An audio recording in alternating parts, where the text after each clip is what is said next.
ayan ko ang isa na naman sa magpapatibay sa pagkakaligwak ng bangag na si Sara Duterte para siya pa ay makatakbo sa darating na 2028 presidential election. Bakit? Ito pong nangyaring noong nakaraan sa impeachment, mga kaiksena, ay may panibago na naman pong mas magdidiin sa kawalangyaan at katarantaduhan nitong bangag na si Sara Duterte.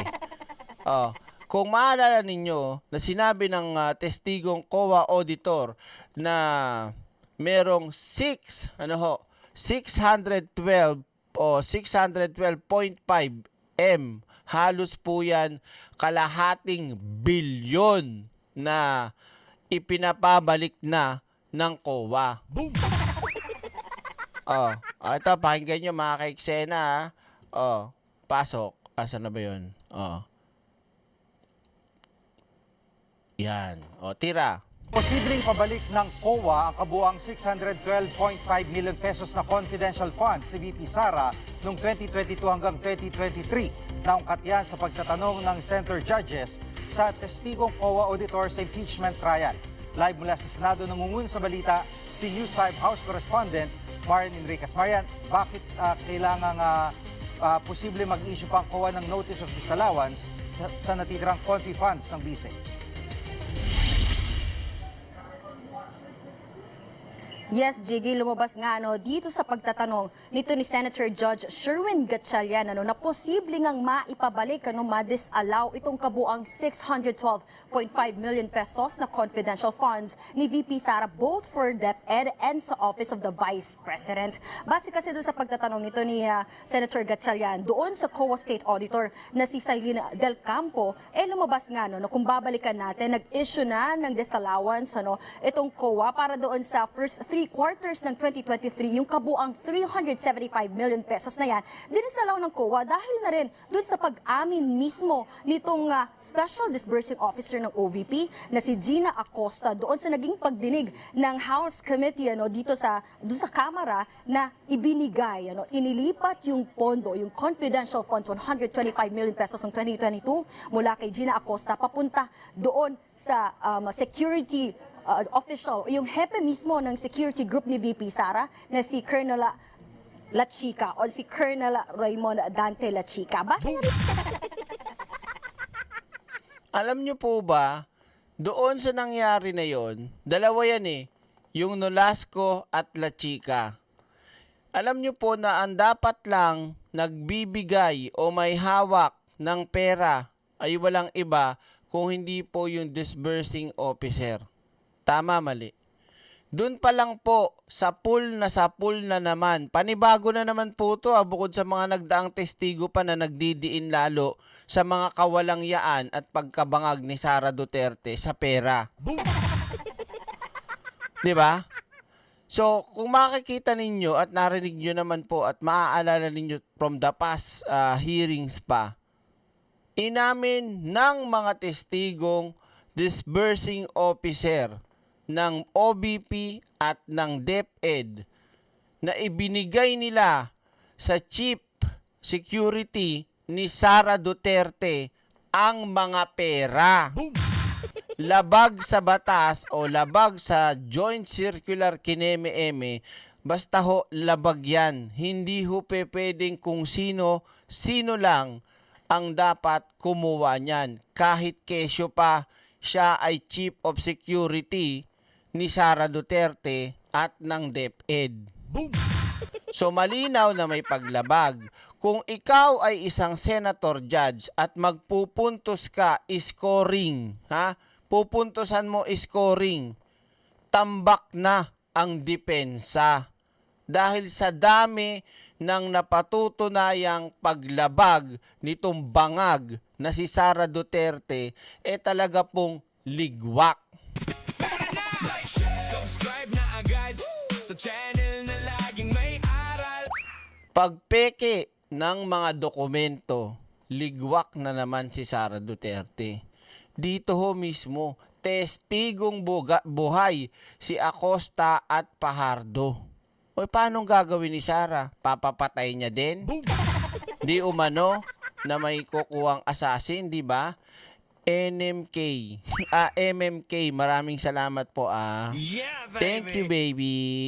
Better na, subscribe na agad. Sang-ayon ba kayo, mga kaiksena? Hindi ho ba? Kasi, kumbaga, napakabobo. Napakabobo mo talagang abogado. Napakabobo mo talagang presiding officer. At napakabobo mo talagang senador. Kapag ka ang sinagot mo ay walang mali doon sa ginawa ng OBP ni Sarambangag at ng DepEd sa DepEd na pinamunuan ni Sarambangag. Doon pa lang po ba't kinuha ng Chief Security ni Sara? 'Di ba? Sino nag-utos niyan? Ako? Raulo mo. Better na, subscribe na agad. 'Di ba? Sa channel na Okay, tuloy natin. Rin daw yan sa mismong utos ni VP Sara sa kanya. So, Oh, sinabi ng testigo, utos ni Sara Duterte. O Amy Marcos, king ina mo. Pero hindi si Ma'am Imelda. Ano lang yun? Amy Marcos, noong nakaraan pinaglalaban mo. Sino dapat ang Sino dapat ang managot? Sabi mo, yung disbursing officer. Para mailusot mo yung putang inang si Sara Duterte bangag. Ha? Amy Marcos? Maliwanag naman eh. Inutos. Bakit daw, Direk? Pag hindi mo sinunod, tanggal ka sa trabaho mo. Pero, kapag sinunod mo, meron ka maiwagan sobre na may nagkakahalagang, di ba? Kung hindi man 20,000, 50,000. better na, subscribe na agad. Sa channel na Maraming salamat Perlas Infuego. Yan, thank you po. malinaw daw na may pag-amin na yung SDO i-transfer itong mga pera dito nga sa security official or kay Colonel La Chica. Hindi kasi isipin yung mabuti din sa part ng SDO, Special Disbursing Officer, 'di ba? Ikaw, alam mong bawal 'yun. Oh. Dahil pag ginawa mo 'yun, matatanggal ka, 'di ba? Pero bakit niya ginawa sa tingin nyo? 'Di ba? Malamang may takot. Saan? Kay Sara Duterte. 'Di ba? Malamang bukod sa may takot na, nakinabang. better na, subscribe na agad. Kaya ang hirap talaga sa mundong ibabaw kapag ang kasama mo sa mundo, DDS, bobo. Kaya kung ako mapupunta sa isang isla, tas dalawa lang kami, kahit sabihin mo pa, tas ang kanyang branding, ang kanyang utak, DDS, tas pukpukin ko pa ng bato yan eh. Better na, subscribe na agad. Sa channel na Diba? Oh, ang hirap kasama niyan. Jiggy, malinaw yan sa joint circular ayon po kay Del Campo na paglabag, may violation na ginawa dito dahil malinaw sa joint circular tanging ang mga SDO lamang yung may mandato, may otoridad na humawak at mag-disburse ng mga confidential funds at ipinagbabawal po na i-transfer itong perang to, yung pondong ito, sa ibang tao. So ibig sabihin yung ginawang paglipat ng pondo dito nga ni Acosta papunta kay La Chica ay mali, may paglabag sa batas or sa sa joint circular. At actually, nung tinanong ni Gatchalian itong si Del Campo kung ganito yung naging siste dito nga doon sa pag-issue ng notice of disallowance sa unang 3 quarters ng 2023, hindi ba dapat ganun din yung ginawa nga para dito sa confidential funds, kumbaga, ng DepEd. Dahil malinaw din yung naging testimonya nung SDO ng DepEd na si Edward Fajardo na ibinigay niya itong confidential funds ng DepEd dito nga sa Colonel Dennis Nolasco. Nakita nyo, di ba? OBP, DepEd, parehas ng ginawa. So, di ba? Alam mo kung ako, Senator Judge, presiding officer, tapos na laban dito eh. 'Di ba?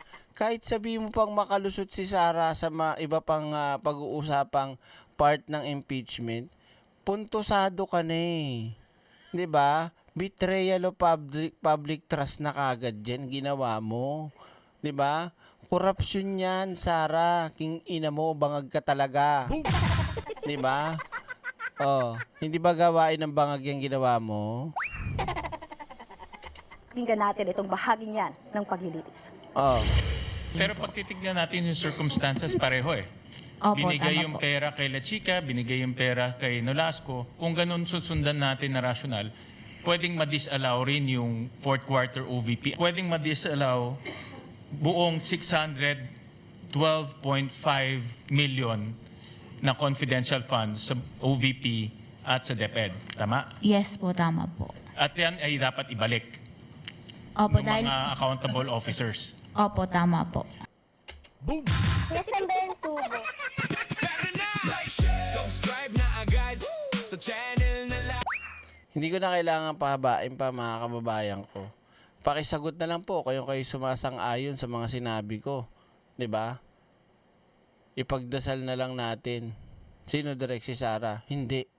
Ipagdasal na lang natin yung presiding officer at yung mga senador o yung mga senator judges na maging pata sila.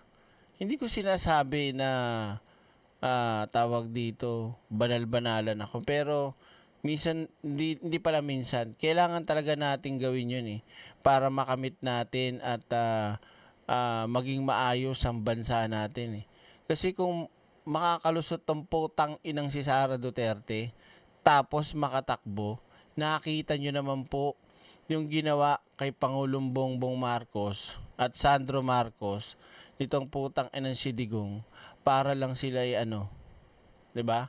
Makaposisyon pa rin sa kapangyarihan, makontrol pa rin ang mga tao sa paligid nila.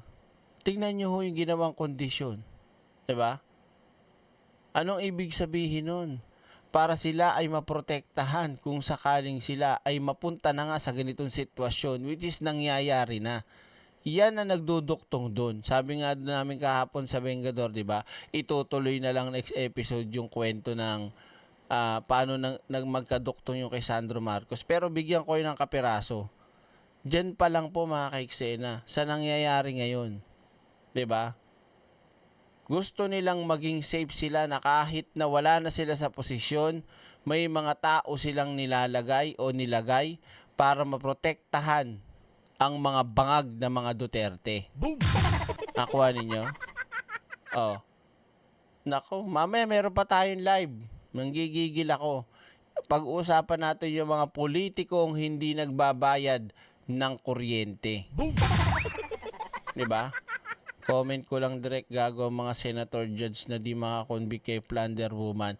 Yun po ang isa natin talagang bibigyan ng pansin at gagawa ng aksyon kung sakali man to mga senator judge na mga magiging taksil sa taong bayan, babawian natin yan. So sa mga kababayan natin, mga ka-eksena natin dyan, pansamantala muna nating puputulin nating live stream dahil susundo na ako sa school. Baka magalit si Beng Beng. Why are you traffic? So salamat po sa inyo at sana po huwag kalimutan mag-like at mag-share at sana ho kapag nag-upload ako ng mga videos, paki-support pa rin dahil feeling ko nga talaga baka naka-shadow band ako kasi maraming hindi nakakakita ng live stream natin. Kaya ang advice ko po, pumasyal kayo sa Facebook page ko kasi pag may live po ako, pinopost ko doon para makita nyo kaagad kung may live ako. Check nyo lang po yung Facebook page ko, Direct Freddy Valera, official yung kulay brown yung profile picture. Maraming salamat po. God bless po sa inyo lahat. Ito po ang lingkod na nag-iisang direktor, Direct Freddy Valera. Mag-iingat po kayo and God bless po sa inyong lahat. Then see you later po. Bye!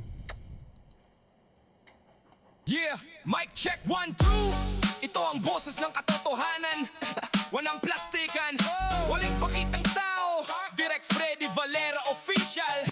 Pero na, like, share, subscribe na agad sa channel na laging may aral. Totoong kwento, totoong usapan. Direct Freddy laging may kaalaman. Like, share, subscribe mga boss. Solid ang content, walang kupas.